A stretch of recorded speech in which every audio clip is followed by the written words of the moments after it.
अस्सलामुअलैकुम फ्रेंड्स, क्या हाल चाल है।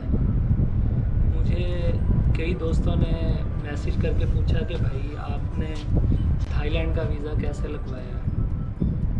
तो मैंने सोचा चलो थाईलैंड के वीज़े के बारे में एक वीडियो बना दी जाए, ताकि जिन लोगों के माइंड में ये क्वेश्चन आ रहा है कि भाई वीज़ा कैसे लगवाया है इस भाई ने तो थाईलैंड का, तो हमने भी थाईलैंड का वीज़ा लगवाना है। एक बात मैं आपको बताता चलूँ कि मार्केट में बहुत से कंसल्टेंट एजेंट्स हैं जो थाईलैंड के वीज़े के लिए आपसे लाख, 1.5 लाख, 2 लाख रुपया मांगते हैं, क्योंकि अभी थाईलैंड की जो एंट्री रिक्वायरमेंट्स हैं वो बहुत टफ़ हैं। आप थाईलैंड का वीज़ा ले लोगे, पर उसके बाद आपको थाई इमिग्रेशन से थाई पास लेना पड़ेगा, जो आप जिसकी बेस पे आपको थाईलैंड में एंट्री मिलेगी। ठीक है, कोई इतना लंबा चौड़ा प्रोसीजर नहीं है थाईलैंड के वीज़े का। आप आसानी थाईलैंड का वीज़ा हासिल कर सकते हैं। ठीक है, सबसे पहले तो आप अपना NTN बनवाएं। NTN बनवाने में तकरीबन बाकी 1000 या 1500 या 2000 रुपया लगता है, आपका NTN बन जाता है। ठीक हो गया जी। उसके बाद आप प्रिंटिंग प्रेस वाले के पास जाएं, उसे कहें कि यार कि मेरी ना कोई कंपनी का नाम रख लें, उसका जनाब आप लेटर हेड पैड बनवा लें, उसका खाली आप एक स्केच बनवा लेना, हार्ड कॉपी में आप ना लीजिएगा, उसका एक स्केच बनवा लें। स्केच बनवाने के बाद आप किसी भी इंटरनेट कैफ़े में जाएं और उसे कहें कि यार मेरा ये 1-2 पेज निकाल दें आप। उसके बाद 1000 रुपया, 300-400 रुपया आपका उसका लगेगा लेटर हेड पैड का। और उसके बाद जी आपने उसी कंपनी के कार्ड बनवाने हैं अपने। ठीक है, वो कार्ड आपके 1000 से 1200 रुपये में बन जाएंगे। वो कार्ड आप 1000 से 1200 रुपये में बनवाएं। ठीक है, उस विजिटिंग कार्ड की ज़रूरत पड़ेगी आपको और लेटर हेड पैड की ज़रूरत पड़ेगी थाईलैंड के वीज़ा के लिए। NTN की ज़रूरत पड़ेगी। NTN का ख़र्चा मैंने आपको बताया कि 1000 से 2000 के दरमियान है। लेटर हेड पैड 300-400 रुपये में बन जाता है और विजिटिंग कार्ड 1000-1200 रुपये में बन जाते हैं।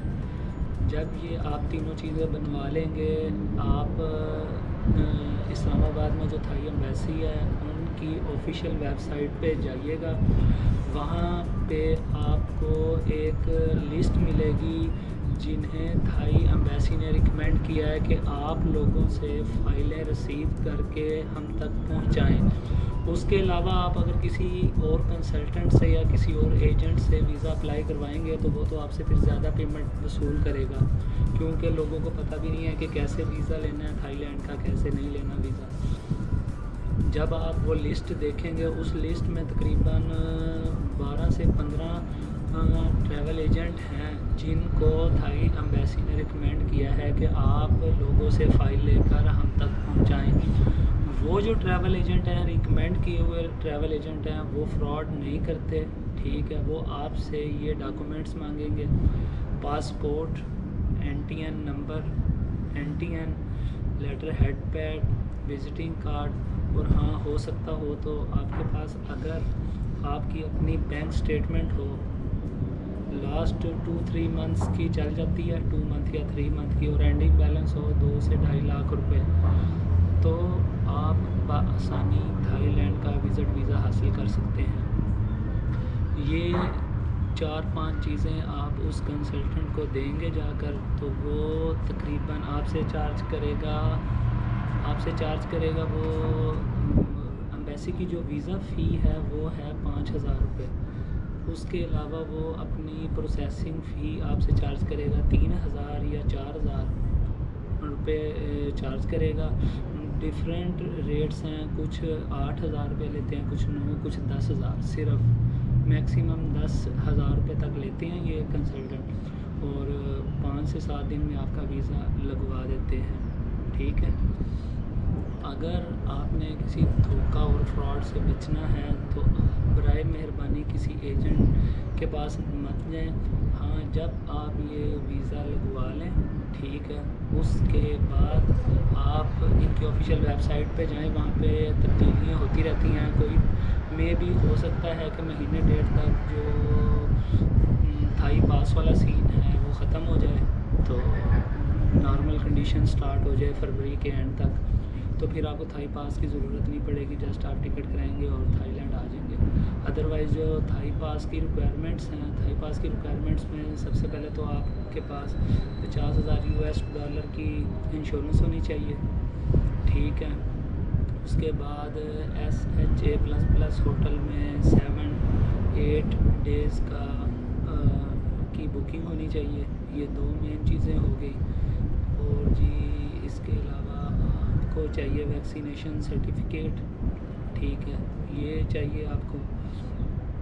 होटल बुकिंग हो गई, वैक्सीनेशन सर्टिफिकेट हो गया, इंश्योरेंस हो गई, ठीक है। ये 3-4 चीज़ें हैं जो आप थाईलैंड की वेबसाइट पे जाएंगे, इमिग्रेशन वेबसाइट पे, वहाँ आप ये चीज़ें सबमिट करेंगे तो आपको थाई पास इशू कर दिया जाएगा।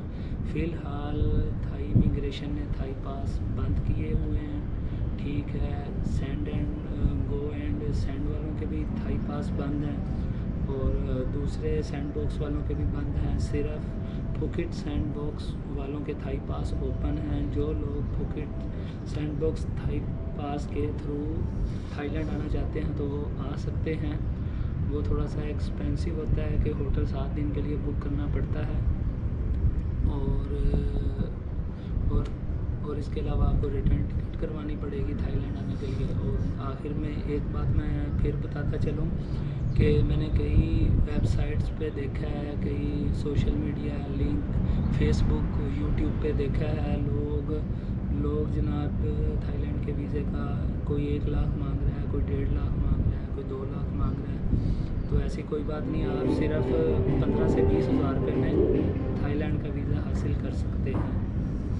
अगर आपको मेरी वीडियो अच्छी लगी है तो लाइक करें, सब्सक्राइब करें और कमेंट्स करें। और इसके अलावा अगर आपने कोई और बात मुझसे पूछनी है तो आप मुझे कमेंट्स करके पूछ सकते हैं।